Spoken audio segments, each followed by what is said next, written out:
we are still rocking in South Dakota.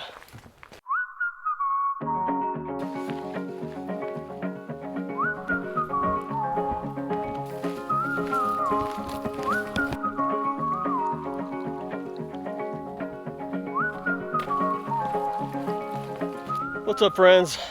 Welcome back to the channel. If you're new here, my name is Rob Pelton. On this channel I do a lot of backpacking trips, gear reviews, and all kinds of fun outdoor stuff. So thanks for stopping by.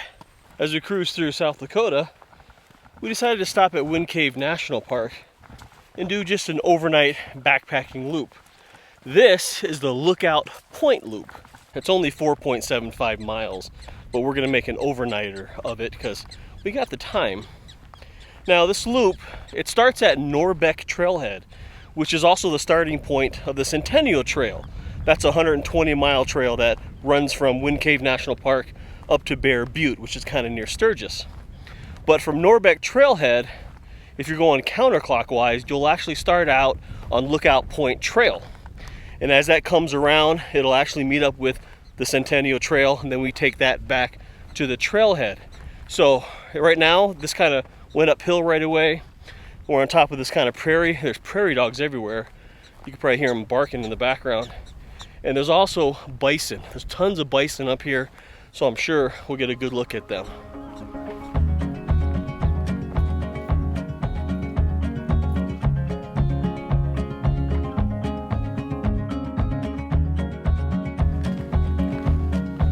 It's really cool how South Dakota designates their trails.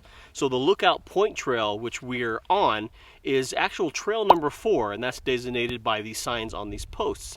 Now, this trail has converged with another trail. So we still got trail number 4, and we are also on trail number 7, which is the Highland Creek Trail. And then once we hit the Centennial Trail, that's trail 89. So as long as you see these posts, you're on the right track. We're now headed downhill into the timber.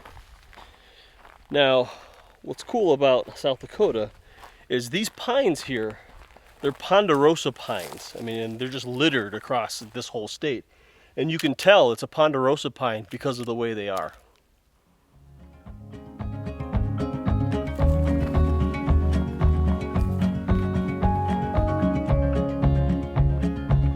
Ran into our first bison just a couple yards off trail. Actually, there's 2, which means we're gonna have to kind of go wide left, give them plenty of space.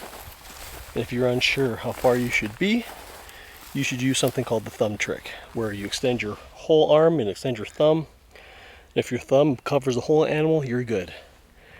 My thumb does not do that.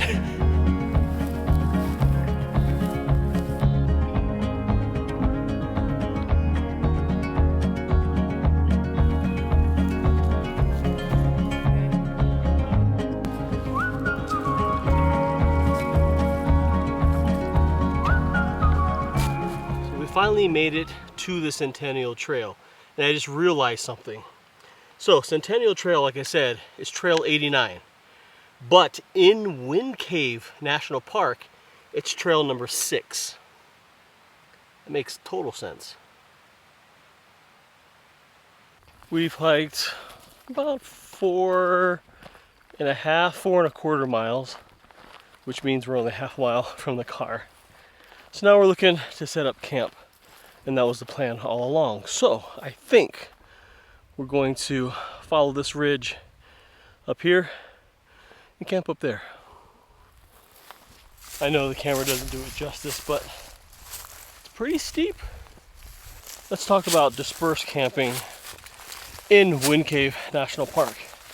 Now, you can camp almost anywhere in here, but there's a few zones and you gotta pick which zone. We're in zone number 4. Now, you have to go to the Wind Cave Visitor Center and pick up a backcountry permit. The cool part about those permits is they're free. They issue them to you. Now, when you're gonna camp out here dispersed, you can only stay in one camp spot, no more than 2 nights, and not more than 14 days total in the park. And as far as picking out a camp spot, you have to be at least 100 yards from water. So if you're gonna be near the creek, 100 yards away from the creek, and a 1/4 mile from the trail. So 400 yards from the trail and you're good to go. And also in this area, no open fires, no twig stoves, no campfires, no open flames, just a canister stove, like a pocket rocket or a BRS, something like that. Just getting ready to leave, and I was looking at the backcountry camping permit stuff, and it also says no pets, so no pets.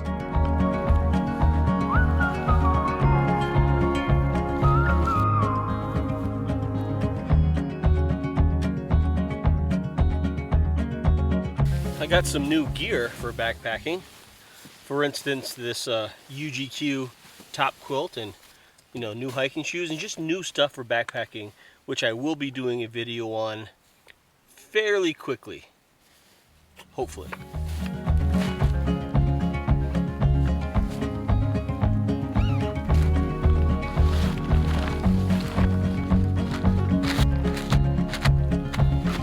Now, there are no bears in the Badlands and the Black Hills, but I'm still going to do a bear hang because one, it's good practice, and two, there are still critters. There's marmots and mice and all these little critters that can get into your food bag, so I'd rather just hang it and call it good. And plus, there's a really good branch there. So just a regular old rock sack. I believe this is from Hilltop Packs. Find a couple of rocks, get those down, and your bear line is spooled up on this Hilltop Packs spool, which kind of makes it really, really nice and organized. And plus, when it's not being used, this will store in here and you just keep it in your food bag. Put your carabiner on your rock bag. Very, very simple. And then unwind enough line to make your hang possible.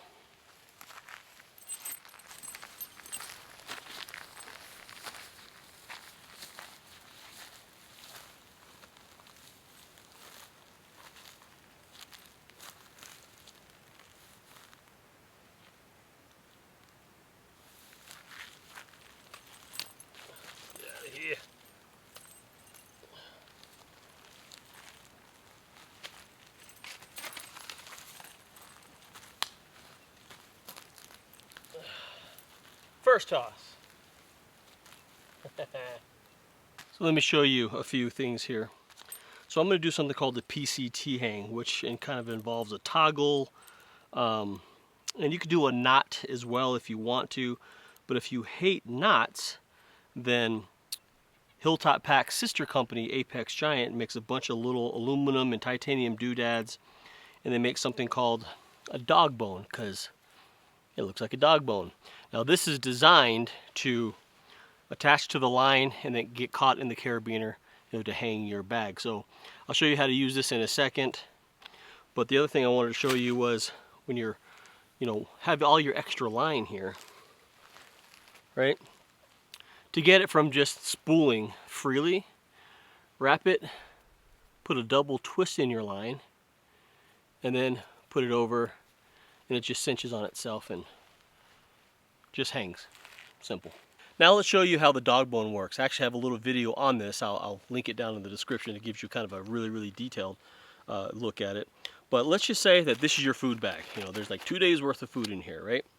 So you want to take your line that's hanging off the tree, and you just want to clip your carabiner onto the line, right? Just clip it like that. Now it's all just kind of hanging here just like that, right? Now what you want to do is you hoist your food up, right? And now you got your carabiner and the line just kind of spools through it. But if there's nothing to catch it, the weight of the food bag will just unspool and it drops to the ground.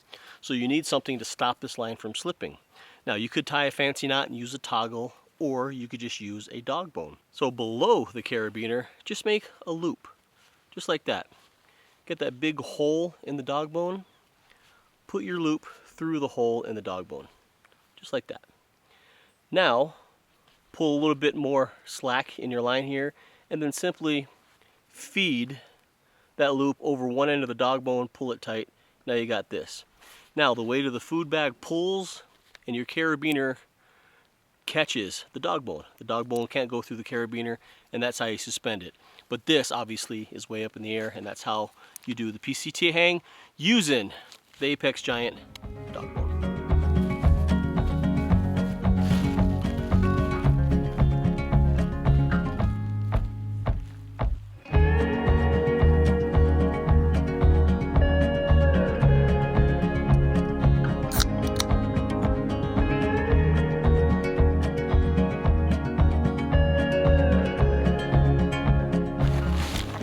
don't know why I do this, but it's a one-night backpacking trip, a total of 4.75 miles. And this is what I did. Brought 2 sandwiches, one for myself, one for Janelle. Here's a half-eaten candy bar that we didn't get to. Brought a granola bar.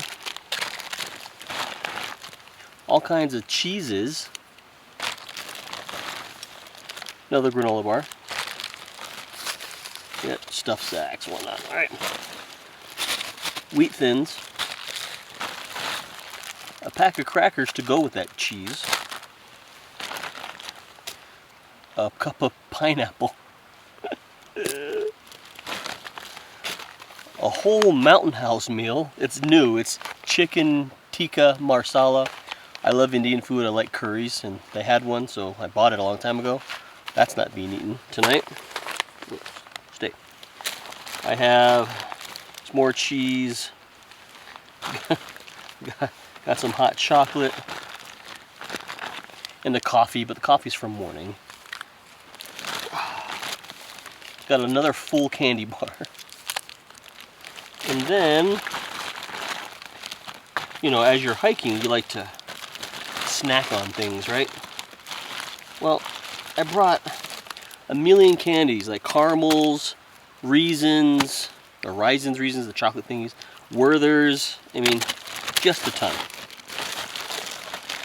Like, why? I mean, do I expect I'm going to be out here for days and days and days? No, I'm out here for like less than 24 hours. I do it all the time. Do you overpack food? Let me know down in the comments. I am ridiculous.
We are all packed up.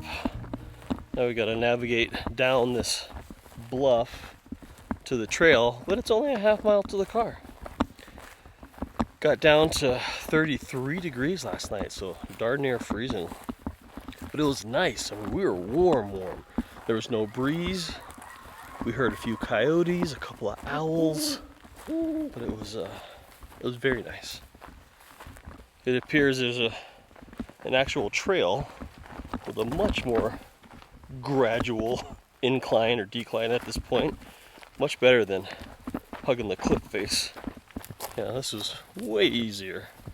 But yeah, we camped right up there, kind of in that saddle.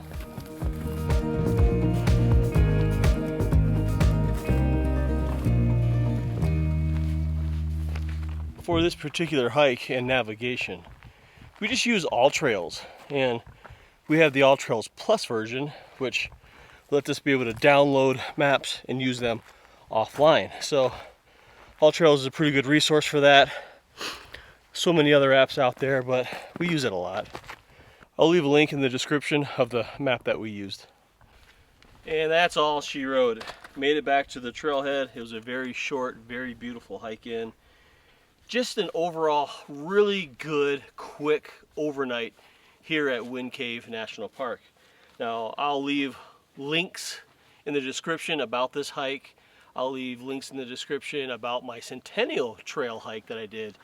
Some of it last year, some of it the year before. But South Dakota is like the gateway to the West as far as backpacking goes.